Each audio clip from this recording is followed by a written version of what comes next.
Here at Reach Out, we introduce one book every week. These timeless classics are available for students to read with our teachers in our Literature Club course.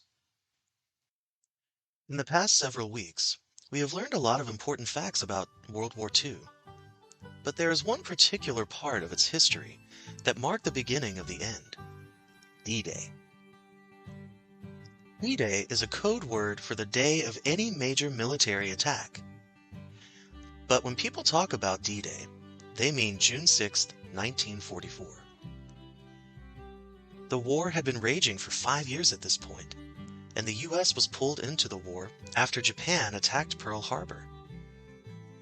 It is time for the Allies to win back Europe from the Axis powers. They would do this by invading France and defeating the German Nazis there. In Patricia Brennan Demuth's book, What Was D-Day?, we get to learn about how D-Day was planned, how the Allies prepared for it, and what happened once it started. Our readers will soon discover just how important this invasion was for the Allies, and how it weakened the Axis powers so much that it led to their demise in the following years. In June of 1940, Germany invaded France and made it a part of Nazi Germany. Hitler was so proud, he was telling everyone that it was the most famous victory in history. Thousands of British soldiers escaped from Dunkirk Beach, which led its leader, Churchill, to vow that it will attack Germany one day. In 1941, the U.S. joined the war and began planning a strategy to get France back. Churchill from the UK, Eisenhower from the US, and Stalin from the Soviet Union decided to begin training their troops for a massive invasion in 1944. Once 1944 arrived, the Allied forces began tricking the Nazis about where they were going to land in France. They made code names for the beaches they were planning on landing in, while the enemy was preparing for them elsewhere. Between April and June of 1944, over 11,000 aircraft were deployed, and bombs were dropped on the invasion area to destroy all exit routes.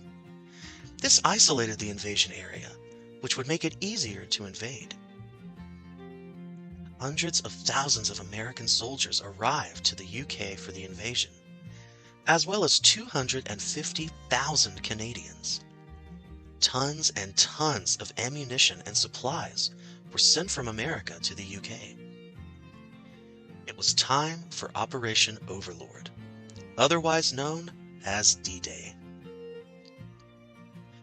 On June 6th, the British Army landed on 2 beaches with codenames Gold and Sword. The Canadians landed in Juneau, and Americans landed in Utah and Omaha Beach. 156,000 Allied troops arrived on the isolated beaches and attacked the German Nazis.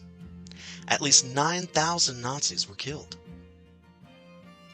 Because of the success of D-Day, the following days would have 326,547 troops, 54,186 vehicles, and 102,783 tons of supplies delivered to France. They trudged through Nazi camps and finally reached Paris, where they eventually liberated it from Nazi control.